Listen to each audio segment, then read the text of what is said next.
Welcome to part 2, and as promised, some fun with photo etch.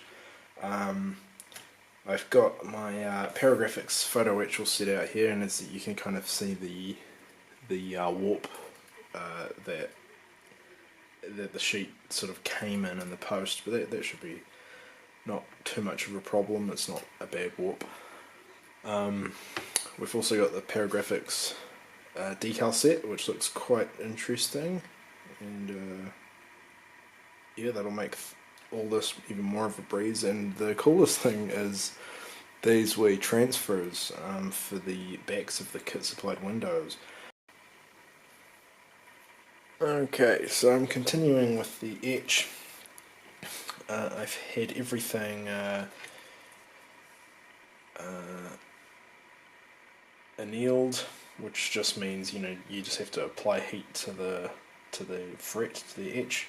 I just used a lighter, and I then roughed it up with a little bit of sandpaper and just lightly coated it with some Tamiya silver. This is just some leftover, I think, if I've counted correctly. And I've just been cutting them off the fret with a really sharp blade, and I can't stress this enough: use a fresh blade. Don't be, don't try and keep your blades for something else. It'll cut your time in half using a fresh one. So you just sort of cut it down as close as you can, and just use a file and rub this way to remove the excess on all four corners of the piece. What I've been doing, I've got a wee system now. All I'm doing to bend this, because it's not going to, if you try and glue it like this, you're going to have a hard time. So I just get and this is a bigger X-Acto blade. It's like a 9 or a 10 or something, I think. Anyway, I just get it like this, hold it there with my thumb, give it one good twist, and let go. And then I can kind of eyeball it. It needs to curve over a 90-degree area like that, and I get my piece and I just sort of make sure it fits. There's a little bit of spring in there, so I'm just going to sort of shift it off to the side and give it a wee bend in the other direction. And the idea is so that when you glue it, you don't have to move it at all, and you can just let it sit. And I've already got this one all done, and I left this is part of the etch too, this bolt cover, or at least that's what the function of it was on the actual studio model. It would have been a nail cover or something. I've got this one already. This one will hopefully look a little bit cleaner. I was experimenting with a different adhesive, and I did watch Jay Clardick's videos on his build, which were really helpful, and he recommended using either another product or just some clear nail polish. I thought it didn't dry as fast, as quick for me. Although that said, I didn't have my bending technique perfected. So, but what I've been using is just the micro crystal clear, and I'll show you exactly how I apply them. And I have this leftover airbrush needle from a crappy airbrush, and I just use the butt end of it, dip it in some clear, remove the excess, so you have like a few beads on there, like this. And oops, I think I've bent this one out of shape. Then I just get the edge, not on the clear part, get on the edge there, draw it right down, so you've got a nice good bead on there. Okay. And put the needle back, and just by hand just sort of drop it in like that. And you can maneuver it with tweezers if you like and get it seated in there. So this is a kit that I really can't stop building. I think it's getting kind of close to 10 o'clock at night, and I was going to go for a run, and do a bunch of other things on my night off, but I just sort of walk past the model and I just keep on going to the next thing. So I've started blocking in some of the colours for the bridge, and I'm happy enough now that I can start applying the photo etch. And as you can see, I've got the clear indentations where the photo etch will go, and everything else is all being light blocked. So I'm going to put the view screen on now, which I have sort of set up here, and the instructions say, I've actually airbrushed it already needlessly because I thought that the decal would go on first, but according to the paragraphics instructions, it all goes on last. So I'm about to start that, and I'll cut back when it's all done.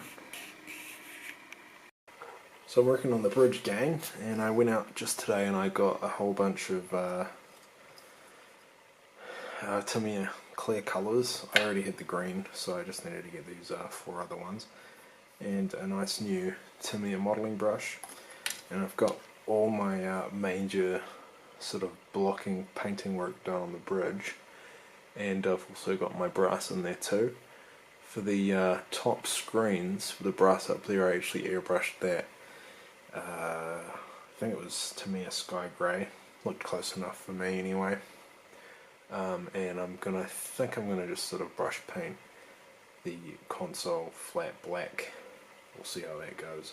But what I'm gonna do right now is from the back sides, put some dabs of Tamiya clear colour, so when the lights come through, they'll be nice and colourful. So as you can see there, hopefully, I've got my colours in, and it's made the bridge look a lot more interesting. I'll take off the bridge dome here and hopefully turn it around this way. So you can see here the red alert lights right next to the bridge dome, not the bridge dome, the view screen rather, are lit up just in red, because I plan to put the Baylock's head decal in there, so the Enterprise will be as seen in the Corbomite maneuver. And if you can actually make out here, if actually using the end of this knife, I sort of back coloured it with random clear colours, and I've kind of got the life support panels lit up there. Once I actually get the proper bridge LED lights in, it will light up a little more. I've still got to do some sort of light blocking around the view screen there, but as you can see, it's pretty much in place. With the other red alert screen there, coming towards Scotty's console. And the dark area that's where the turbo lift door is. And if you can kind of make out right next to the door right here, that's the light up schematics panel that we saw on the show that was predominantly black and orange. I've just got an orange here. So I was pleased that I was able to add that, and Uhura and Spock station right there. And when the actual LEDs are in there, you should be able to see more of the dashboard lighting. But overall, I'm extremely happy with how this has come out. It's going to look really cool. Seeing in there, I like it so much that I'm actually going to leave the clear dome off. Well, I'm not going to leave it off. I'm going to make it removable. That's what I mean. And so that people can get a closer look. Oh, and I didn't mention, I've also lit up the helm and navigation console. And just a wee sidestep while I'm waiting for my bridge to dry. I couldn't resist. I said before I wasn't going to light up my warp nacelles to reflect the remastered version of the ship, but I could not resist lighting up the beautifully large impulse engines. So all I did was I coated the LEDs with a couple of coats of this, the clear orange, and frosted the lens, and just temporarily tacked it in place with some canopy glue and or micro crystal clear, whatever. just to see what it would look like, and I'm really happy with it. I may even coat the lens with clear red or something just to deepen it up a little. We'll see though. This part actually goes together so easily. I mean, this is just dry fitted in here, and hey, that looks just like the photon torpedo effect from the movies. That's really cool. You'd think J.J. Abrams was building this anyway. So this is so well designed that it just sort of clips in place, and which is really good because it tells me there are absolutely no light leaks anywhere, which is a huge bonus, which means I can actually install these impulse engines at the end. So I can paint these up and do whatever I want to them, and then just sort of glue them in at the end and not have to worry about tulip or any of that rubbish. So just pivot. So I'm really happy with that. And down here the Shuttlebay is still in progress. Everything's just sitting in here for no reason. Speaking of the Shuttlebay, actually, I'm sort of thinking about the fantail area as well. Actually, I'll turn this off because it doesn't matter anymore. This is a housing for the aft LED, and you get a clear part here. And I believe you also get an opaque part that sits in here, and so you'll have to fill the bottom seam and possibly this seam as well.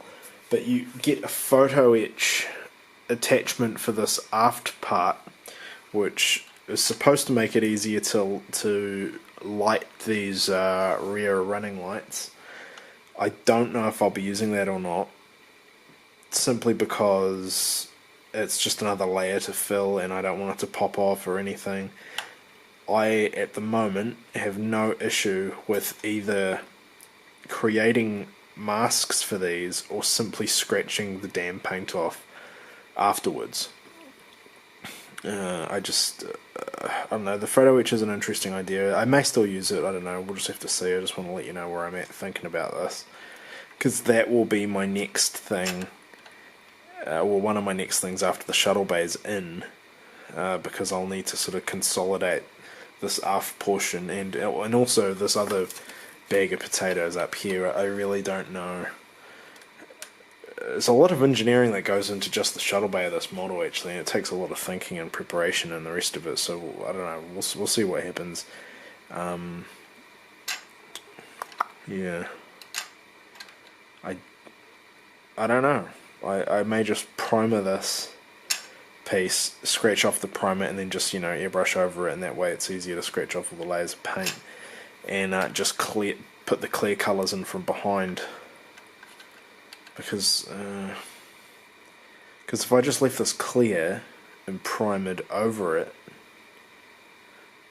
and painted my base colour on the etch at the end, yeah, see, I'd still have to fill it in and everything, so I really don't know. Unless I've been working at this too long and I can't think straight, but I don't see what the advantage is to using the etch, really. Right, as promised, I'm getting some actual work done on the Shuttlebay, and what I've started doing, as you can see, is I've obviously got the thing assembled, and I used I used both super glue and a Tamiya, not paint, but if I can talk properly, cement to get it all together. And my main concern is it's being fondled and pushed and shoved around because it's a tight fit in there. I don't want anything to break on me, so I've tried to be as secure as possible. And I've also gone in with the tulip and light blocked some areas. I haven't done all of them yet because I'm still needing to mount my LEDs. So here's the first harness, and the second harness obviously goes on the sides here. Now, talking about space savings, it is quite the tight fit, and in fact, as cool as this kit is, this part of the model is really not designed that well. It's almost as if they just really wanted a shuttle bay in there, and they're just like, screw it, we'll add a shuttle bay, but you guys have to do some damage control in order to make that happen, which is both appreciated and loathed. But this top harness, which houses the light emitter for the observation post above the shuttle bay doors, is a squared off LED, and there's no channel along the ceiling here for this cord to lie, because it's so tight that the when the model comes together, it pinches this LED. So, and it still will somewhat, but what I had to do was get my Dremel and channel out a line for it to lay in. And unfortunately, I hit my first snag during this build, and I actually busted through the ceiling in 2 different places. Thankfully, though, and I did repair it a little, but even when you look at the most extreme angles in here, you can't see the huge holes that are in the ceiling. Now get it recentered. The first hole started to develop right here, and it was tiny, and I kept going because it wasn't gonna matter too much. But I also busted one right here. So this first one is the largest one, and it's right above the doors, but not only the doors, but there's a barrier right here, and it's right behind there, so you really can't see it. So what I did was I just filled the area with micro crystal clear. I filled both the areas with that, actually, because I still want light to go through there since it is the ceiling. And I just sort of killed 2 birds with one stone, patching the ceiling and also setting this LED down so that it's secure. And this second hole, it busted through right behind that protrusion in the shuttle bay there, and you can't see that either. It's a smaller hole, but it's there. So hopefully I won't have any issues with light coming through. For this one, it shouldn't matter at all, and to be honest, both of them shouldn't matter. You won't be able to tell where the light's coming from, so maybe it'll be a good thing. Because the shuttle bay, stock as it comes, can be a little dull from what I've seen. So what I'm going to be doing now is mounting these LEDs in, and they don't really fit. I really wish they used SMDs, then this wouldn't be an issue at all. But I guess they're trying to keep costs down or whatever. So yeah, they sit in there. I don't know how I'm going to deal with that, because Jay Kladek, I think, over on his channel, he said he filed down these a little bit, and I don't know, I started to do that on one of them, but I don't want to ruin the LEDs. I can already see metal poking through. They're not the straightest, smallest wide LEDs, but they fit mostly in these crevices. So what I'm probably going to do, I mean, they sit in there okay, but as you can see there, they definitely have a hump there. So my solution to this is what a couple have done already, and I do have the model disassembled now for this because I'm starting to finalise my wiring. In fact, I was going to finalise all my cabin lighting today, but I really want to have this shuttle bay in here and locked in before I start fussing with things, because I need to know exactly how this is going to fit. So my idea is, and I think at this point it's completely ridiculous to even put in these window inserts because I need to save the space. So what I'm going to do is, with these larger windows, I'm going to put tape on the back, fill it with dental acrylic, and fill the windows with monomer, and that way there'll be no material on the inside here to interfere with the shuttle bay, so that'll give me a little bit of space. And at the end of the paint, I'll just fill these smaller ones in with microcrystal clear. But what I'm probably going to end up doing anyway is grinding out a little bit of this with a Dremel, just because at the moment this stuff isn't fitting the way I want it to, and you've also got this crap here on the back that I'm going to have to... Sorry, I'm not on camera. This crap at the back here that I'm going to have to deal with how to... I mean, they're small wires, but they're not really that small. So, and the only problem is they sort of interfere with the lights at the back here. So, we'll see what I come up with. So, more work on the Shuttlebay. The good news is I've pretty much got everything in there. There's a small gap here which I think I can cut down even more. As I said before, I've left out the window inserts here, which saved me a little bit more space. And where was I actually? So I've been busy at work today, so I'm a little tired. Basically, it was quite hard getting the thing together because of where the wires have to feed. I mean, this isn't very well thought out.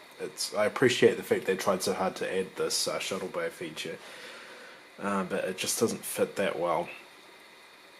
And the one snag I've hit with the Shuttlebay, well, I've hit a couple, but the latest snag really is with the lights.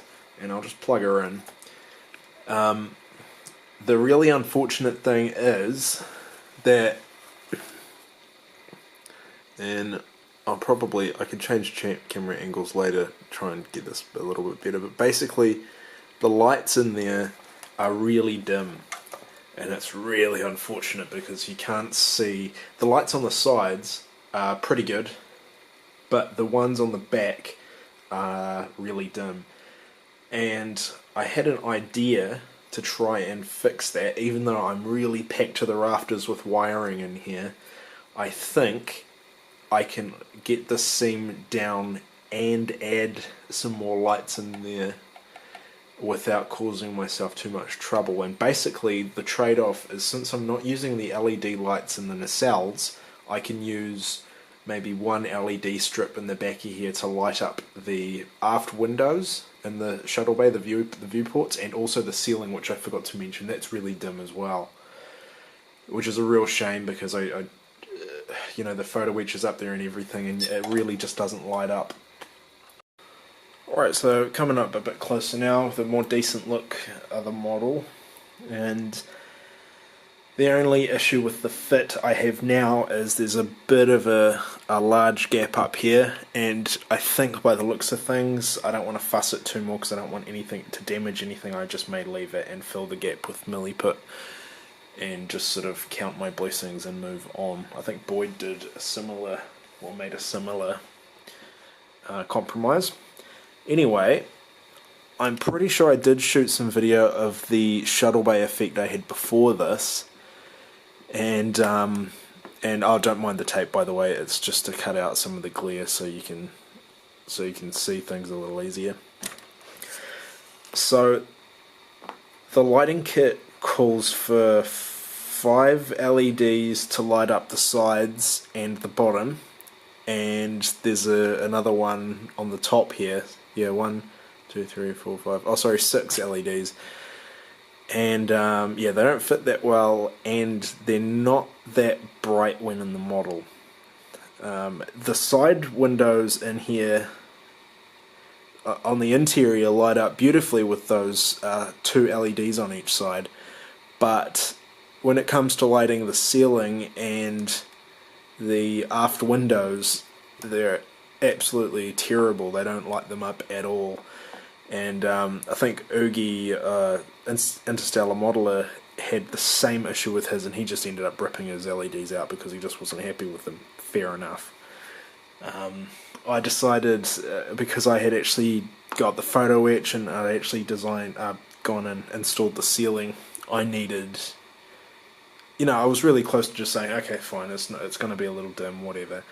And I was thinking about it last night before I went to sleep, and I was like, no, I need to do this properly, and I just wanted to get it lit, because when you see in there, it's going to be like the candy of the whole model.